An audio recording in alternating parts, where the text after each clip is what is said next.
Pour l'eau, pour vous, à chaque instant, avec Lyonnaise des Eaux, partenaire de la Fédération Française de Triathlon. Le meilleur du Grand Prix FFTRI 2007 de triathlon avec RMC. Nous sommes de retour à Lorient en Bretagne. Bonjour Karl Blasco, nous sommes dans le parc à vélo avec l'équipe de Saint-Raphaël. Troisième manche là aussi de ce Grand Prix, le championnat de France par équipe de triathlon. Johan Vincent pour les Sables Vendée sont en train de se préparer après les deux premières manches. Les Sables d'Olonne et Dunkerque place donc à Lorient avec là une saison complètement passionnante. Cinquième pour l'instant du classement général, l'équipe de Saint-Raphaël qui a enrôlé les anciens Olivier Marceau, Karl Blasco et bien d'autres, on y reviendra. Ils sont cinquième du classement général. Voici Frédéric Belaubre, Tim Donne, Stéphane Poula, Stéphane Bigné, les Beauvaisiens, grosse équipe, très grosse formation qui domine avec Poissy et Sartrouville depuis des saisons ce Grand Prix. Et bien l'équipe de Beauvais est pour l'instant au classement général quatrième après deux manches. On remonte ce classement qui est vraiment passionnant. Racing Club de France, le Lagardère Paris Racing, avec une équipe autour de Brad Kalfeld absolument exceptionnelle. Ils sont troisième après deux manches. Nous sommes maintenant avec les Pissiaquais, l'équipe de Poissy qui est au contact, une fois premier par équipe à Dunkerque. Lors de la deuxième manche, ça leur vaut une deuxième place. Équipe un peu amputée et un peu jeune, on y reviendra. Ils ne partent pas favoris aujourd'hui. Et Javier Gomez, le tout récent champion d'Europe, le numéro 1 mondial, avec l'équipe de Sartrouville. Sartrouville avait gagné l'année dernière le Grand Prix. Sartrouville est toujours en tête après une victoire au Sables d'Olonne et une deuxième place à Dunkerque.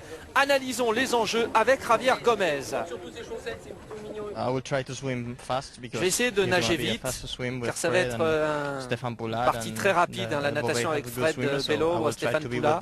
Beauvais a de bons nageurs, donc je vais essayer de rester avec eux. Et puis après, sur le vélo, il faudra faire le point, savoir combien de coéquipiers on a présents avec soi. Et puis on fera la course. Après, ça se décantera. Olivier Marceau, allez, il est là pour son expérience. J'ai passé plus de 10 ans là-bas et donc... j'espère que je peux leur apprendre quelques petits tuyaux ou quelques petits conseils, leur donner quelques petits conseils parce que c'est leur première année où ils font les Grands Prix en D1, mais bon, ils progressent très vite et ils ont vraiment une faculté à apprendre et à bien s'entraîner qui est impressionnante. Et on a notre coach aussi, Dominique Cocus, qui s'occupe vraiment bien de nous et qui nous motive. Et ça, je crois que c'est le plus important. Olivier Marceau qui rend hommage donc à l'équipe de Poissy. Et maintenant, il est à Saint-Raphaël, le promu. Et c'est vrai que l'équipe de Saint-Raphaël a vraiment fait le maximum pour réussir dans ce Grand Prix. Pour l'instant, pas de soucis, l'eau s'est réchauffée, la température extérieure également, pas besoin de combinaison. Stéphane Poula pourra conserver donc sa tenue de Beauvais aux côtés de Frédéric Belaubre, deux de nos trois représentants aux derniers Jeux Olympiques. Frédéric Belaubre qui a perdu donc son titre de double champion d'Europe au profit de Javier Gomez, qui l'a remplacé dans le club de Sartrouville à l'intersaison. Frédéric Belaubre, l'un des gros transferts sur ce Grand Prix.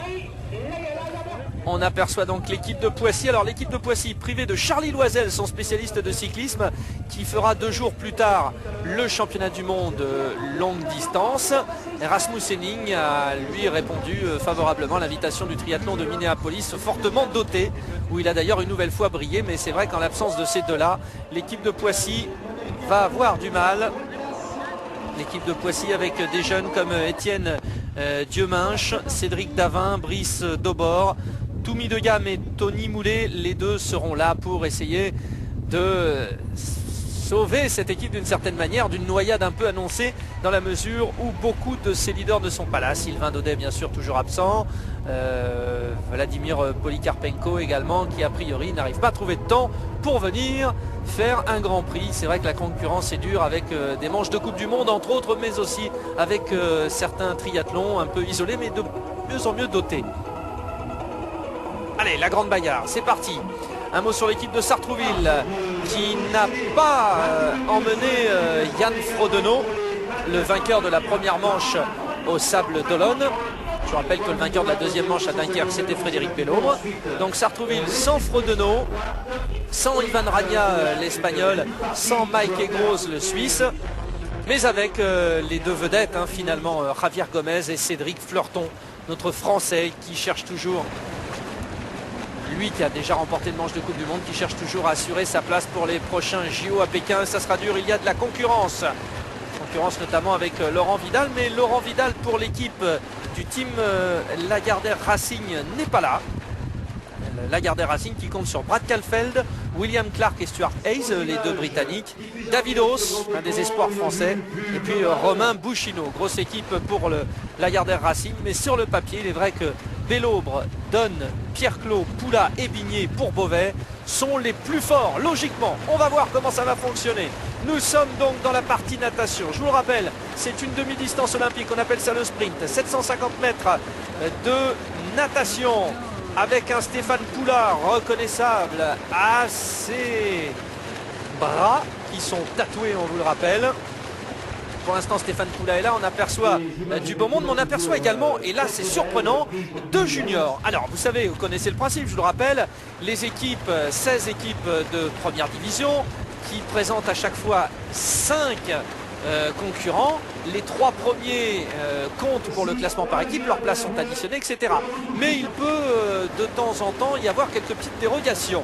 Celle-ci concerne les deux juniors, Vincent Louis et puis Aurélien Raphaël, qu'on avait découvert grâce à sa belle médaille sur le podium des championnats d'Europe il y a 2 ans à Autun.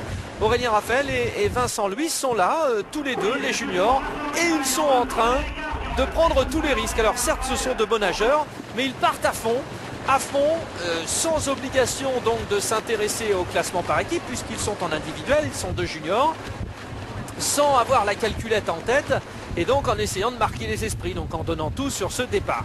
Donc Aurélien Raphaël et Vincent Louis sont pour l'instant aux côtés des meilleurs. On aperçoit avec les bonnets rouges Frédéric Bellobre et Stéphane Poula, les deux Beauvaisiens. Javier Gomez est dans le coup également pour Sartrouville. On a vu Francesc Godoy, l'Espagnol de Mulhouse.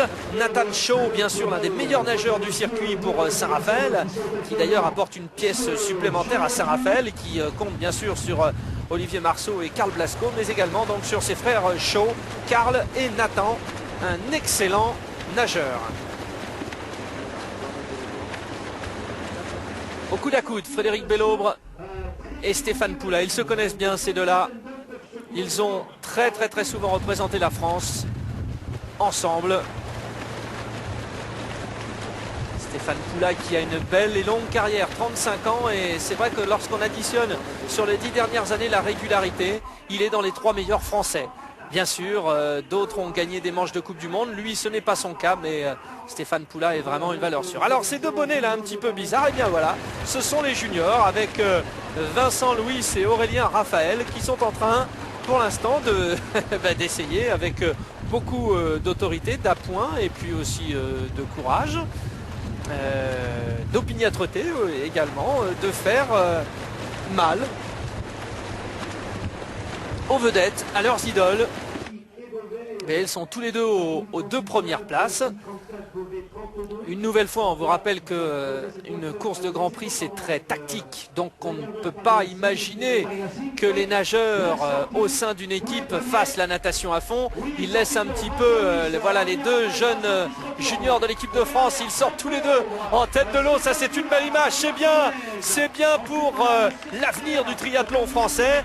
Mais évidemment, ce qui nous intéresse, le Grand Prix, c'est juste après avec les deux Beauvaisiens. On a aperçu Javier Gomez également pour Sartrouville, bien placé. Pas mal également non plus pour le Lagardère Paris Racing avec Stuart Hayes et William Clark qui sont dans le coup. Voici Tony Moulet un peu en retrait, 14e, alors que Cédric Davin, espoir lui aussi, est bien. On va écouter celui qui est sorti en tête de l'eau, Aurélien Raphaël. Bah en fait on est assez impressionné parce qu'on sait très bien qu'ils sont vraiment très bons, c'est des élites, et puis donc nager avec eux, sortir avec eux, même un petit peu devant eux, c'est sûr que ça valorise un petit peu, et puis bah c'est quand même pour nous c'est super sympa quoi.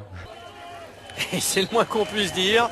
Alors il a bien compris, hein, Aurélien Raphaël, qu'il y a une donnée tactique par équipe et on ne peut pas se permettre de creuser tout de suite trop d'écart parce qu'il faut voir où se trouve l'ensemble de l'équipe, et il n'y a pas de très bons nageurs forcément dans toutes les équipes. Alors Aurélien Raphaël, Louis Vincent, bravo à tous les deux. Et le reste donc vous avez vu Francesc Godoy pour l'équipe de Mulhouse. Alors pour l'instant donc nous aurions à la sortie de la natation, Beauvais en tête, avec Bellobre 3e, Poula 4e et Stéphane Bignet 6e. L'équipe du Racing 2e avec 7e Stuart Hayes, 10e William Clark et 16e Brad Calfett, l'Australien ancien numéro 1 mondial, multiple vainqueur de manches de Coupe du Monde qui est en embuscade. Mulhouse est là, Francesc Godoy, son Espagnol 5e, Dirk Bockel le Luxembourgeois 17e et Axel Zebrock le Belge 29e. Saint-Raphaël un peu plus loin, déception pour Karl Blasco qui est sorti en 38e place de l'eau. Vendôme suit et pour l'instant donc pour Poissy, je vous disais c'est pas mal pour Cédric Davin mais qui a complètement manqué sa zone de transition, il était bien sorti de l'eau et finalement de la transition il en sort en 14e place, Tony Moulet 13e, Brice Daubord 58e, ça sera vraiment très dur pour Poissy et bien sûr Sartrouville qui est dans le coup, Sartrouville avec Javier Gomez qui s'est classé 4e, Simon Agoston et Cédric Florton. Agoston 22e et Cédric Florton 32e. Alors intéressons-nous à cette partie cyclisme, et là contrairement aux filles tout à l'heure, ils sont nombreux à avoir pu prendre le premier wagon. On sait que Lorient c'est difficile, parce qu'il y a notamment ces passages un peu techniques dans la ville, mais après nous avons des lignes droites et des passages très sélectifs, un peu à l'image de la Bretagne, c'est-à-dire qu'on est toujours en prise, ça c'est difficile parce qu'il y a du vent, il y a aussi des montées, des descentes, mais plus en faux plat, donc c'est très difficile de gérer au niveau du braquet, plus le passage dans la ville, à Lorient, à côté du lac. Et là, alors là, surprise, on retrouve donc nos juniors, Aurélien Raphaël, là, qui est en train de marquer les esprits. C'est impressionnant ce qu'il fait. Aurélien Raphaël et Vincent Louis. Vincent Louis qu'on présente aussi hein, comme un très très grand du triathlon français en devenir. Il faudra bien sûr confirmer. On a souvent eu, notamment chez les filles hein, d'ailleurs, de belles performances en junior et en moins de 23 ans. Et puis après, ça s'est un petit peu écroulé. Hein. Donc il faut faire attention au passage à la transition.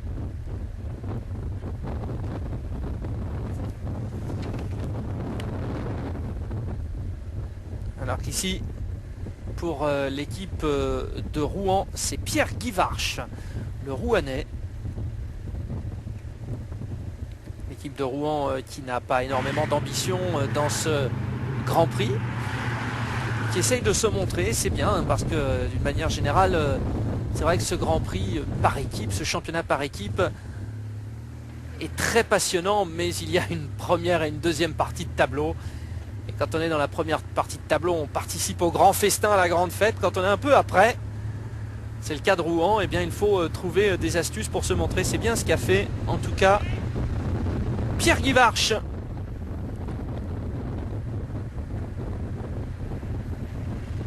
Allez, là maintenant, les choses sérieuses peuvent reprendre. On aperçoit William Clark avec son numéro 27 pour l'équipe du Racing. Le Racing qui met la pression pour l'instant. Le Racing veut revenir absolument à hauteur de Sartrouville. L'équipe de Sartrouville qui domine donc ce début de saison avec une première place au Sables-d'Olonne, une deuxième à Dunkerque, devant Poissy qui a remporté Dunkerque mais qui s'est fait un petit peu décrocher avec une quatrième place au Sables-d'Olonne. Et le Racing donc deuxième au Sables-d'Olonne et quatrième à Dunkerque. Le Racing a de grosses ambitions. Sans Laurent Vidal, hein, toutefois, rappelons-le, aujourd'hui ça sera un petit peu difficile, mais on sent bien que c'est finalement l'association de circonstances en tête entre les Beauvaisiens, les Racingmen, on aperçoit aussi les hommes de Sartrouville, et bien sûr ça va être très très dur, on le rappelle du fait des absences, ça va être très très dur pour Poissy qui semble un petit peu décroché.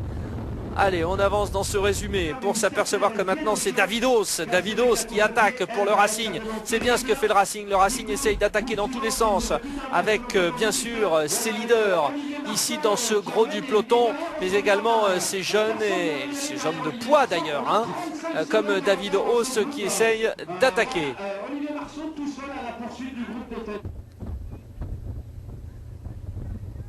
On revient donc sur pour l'instant un excellent Davidos,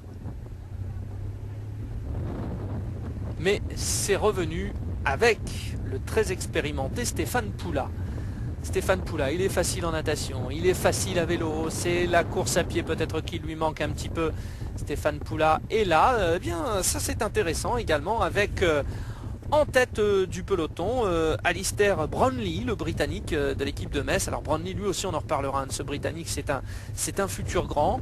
Et l'équipe de Metz, promue également en première division, souhaite aussi se mettre en évidence. Alors pour l'instant Metz, après 2 manches, se retrouve 7e. On peut dire que Metz est la première des équipes dites plus faibles, à la 7e place, juste derrière les Sables Vendée. Puisque le classement, je vous le rappelle, après ces 2 manches, c'est Sartrouville, Poissy, le Racing, Beauvais, Saint-Raphaël et les Sables Vendée. Et après, donc, on retrouve Metz devant Mulhouse. Mulhouse qu'il ne faut pas oublier, parce que les Mulhousiens sont en train aujourd'hui de faire une belle course. On a vu Godoy, Zibrock, Bockel, c'est pas mal, c'est solide Mulhouse, et ça doit pouvoir faire aujourd'hui une performance. De nouvelles attaques, mais il est bien difficile de fausser compagnie à ce groupe, c'est très difficile. Ivan Vassiliev pour les Sables Vendée, on parlait des Sables Vendée, il faut attaquer l'équipe des Sables Vendée avec Laurent Suppi, Ivan Vassiliev, Johan Vincent, Nicolas Tarot et Yann Rocheteau. Voilà, sortie donc d'Ivan Vassiliev en tête des 20 km de cyclisme. On a aperçu Tony Moulet derrière pour Poissy, mais il est un peu seul, alors qu'on retrouve quand même un tir groupé pour le Racing, pour Beauvais, pour Mulhouse, pour Saint-Raphaël et même Montluçon qui est bien, Montluçon, avec un Cyril Moreau qui fait un bien beau Grand Prix. Cyril Moreau qui se classe 17e, là il est dans ce groupe. Issu de la natation, donc on tire plus notre épingle du jeu, on se retrouve devant en vélo. Et puis c'est vrai que nous on était représentés à 4 devant, donc forcément on a roulé, on n'est pas ceux qu'on roule le plus, mais bon on s'est retrouvé quelques fois en tête, notamment avec les jeunes Aurélien Raphaël, Vincent Louise, donc c'est cool pour l'avenir quoi. Et oui, bien sûr, Davidos, je vous l'ai dit que Davidos était jeune et il en a conscience, il a vu que les juniors étaient là, plus d'autres jeunes triathlètes, là c'est pas mal. Et encore une fois, Aurélien Raphaël et Vincent Louis, là c'est vraiment la sensation. Ça serait quand même une sacrée surprise qu'il s'impose, parce que voilà, les choses sérieuses vont pouvoir commencer avec Brad Kalfeld. Et là pour Vincent Louis c'est quand même impressionnant, Vincent Louis qui est en train de voir passer Brad Kalfeld et Javier Gomez, 2 des meilleurs mondiaux l'année dernière sur la saison de Coupe du Monde. Brad Kalfeld a été le numéro 1 mondial la première partie de saison et Javier Gomez la deuxième. Et là pour l'instant Vincent Louis est avec eux. Il a vu passer également pour le team Lagardère Racing Will Clark et Stuart Hayes, les 2 Britanniques, 2 des stars internationales. Ouais, ça va être dur pour Louis Vincent, mais il est en train de vivre un rêve. Faisons le point quand même à la sortie du vélo. Pour le Racing, donc Kalfeld, Clark et Hayes respectivement 6, 7 et 8. Beauvais 4e, 11e et 14e avec donc Poula, Bellobre et Bigné. Mulhouse 3e avec Bockel 5e, Godoy 15 et Zibrock 23. C'est bien ce que fait Mulhouse, c'est bien aussi ce que fait Saint-Raphaël qui a permis, qui a eu la possibilité donc de revenir à la 4e place grâce à ses 2 anciens Olivier Marceau et Karl Blasco aux côtés de Nathan Shaw. On va revenir donc en tête avec ces 2 hommes, ces 2 stars du triathlon international. Javier Gomez, récent champion d'Europe numéro 1 mondial, et Brad Kalfeld, l'Australien. Seulement, il commence à y avoir des discussions sérieuses puisque Javier Gomez aurait reçu un carton rouge. Je vous explique, il a un peu raté sa zone de transition dans la mesure où il n'a pas mis son casque dans le casier réservé à cet effet. Alors, il semble qu'un commissaire de course lui ait montré un carton jaune, l'a-t-il vu ou non? Toujours est-il que Javier Gomez a continué et Javier Gomez aurait pris un carton rouge. Alors pour l'instant c'est un peu la stupeur parce que, attention, c'est important pour Sartrouville qui est en tête du classement général, qui est pour l'instant menacé aujourd'hui par une très grosse équipe du Racing. Et si en plus la place de Javier Gomez venait à ne pas compter, il peut être déclassé quand même, attention. Eh bien ça serait une grosse stupeur sur le Grand Prix. On s'intéresse à la poursuite avec Frédéric Bellobre déjà lâché derrière Javier Gomez, un énorme Javier Gomez. Brad Kalfeld est en train de se faire lâcher. Oh que ça va être dur si ça se confirme, le déclassement de Javier Gomez. Brad Kalfeld qui essaye de revenir, Kalfeld, alors que derrière en poursuite nous avons Alistair Brownlee pour l'équipe de Metz. C'est bien ce qu'il fait le Messin. On l'a vu très actif sur la natation, sur le cyclisme. Et là, il est repris par Frédéric Belaubre, mais c'est l'occasion de prendre la foulée de notre star Frédéric Belaubre, ancien double champion d'Europe et vainqueur de manches de Coupe du Monde. L'un des plus sûrs espoirs français de médailles pour les prochains Jeux Olympiques. Toujours avec la tête de course, on remonte encore un peu pour s'apercevoir que Will Clark est là. Ce qui veut dire que pour l'instant, l'équipe du Racing avec Kalfeld et avec Clark sont en train de marquer les esprits. Alors Gomez, c'est confirmé. Carton rouge pour Gomez, c'est confirmé. Donc il va s'imposer. A priori, Brad Kalfeld ne le sait pas encore. Mais Javier Gomez va s'imposer pour du beurre, malheureusement, ça va beaucoup discuter. On va attendre la réaction de Denis Véron, le manager de l'équipe de Sartrouville, mais donc Javier Gomez devant Brad Kalfeld, William Clark, Frédéric Belaubre. C'est vraiment une arrivée de rêve. On aperçoit derrière Frédéric Belaubre, d'ailleurs Tony Moulet, Stuart Hayes pour Racing, c'est sur la première place. Énorme course du Racing. Pour Sartrouville, c'est un peu inquiétant parce que Cédric Fleurton n'est pointé qu'à la 14e place et Mike Egros à la 20e. Sartrouville risque de reculer au classement général. C'est la sensation à Lorient avec ce carton rouge. On va y revenir. Sprint donc à l'arrière avec Tony Moulet et Stuart Hayes. Voilà, Tony Moulet qui conserve la place qu'il avait sur les derniers mètres.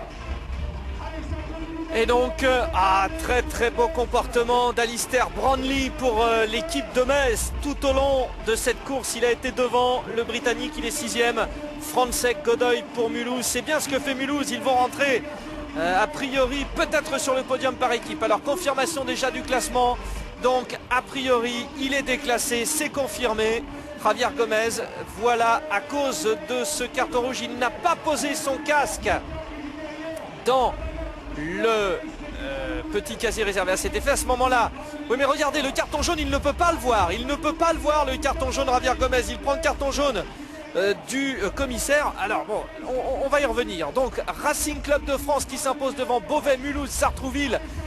Du coup, 4e. C'est quand même une sacrée sensation. Et le nouveau classement après 3 étapes. Donc, le Racing Club de France qui est devant. Voyez donc la suite, la deuxième partie du classement. Le temps de vous dire que la prochaine manche sera à Embrun au mois d'août. Attention, notez toutefois, information de dernière minute. Nous venons d'apprendre que Javier Gomez a été réintégré à la première place. Il s'impose en individuel et son équipe termine finalement 3e. Au revoir.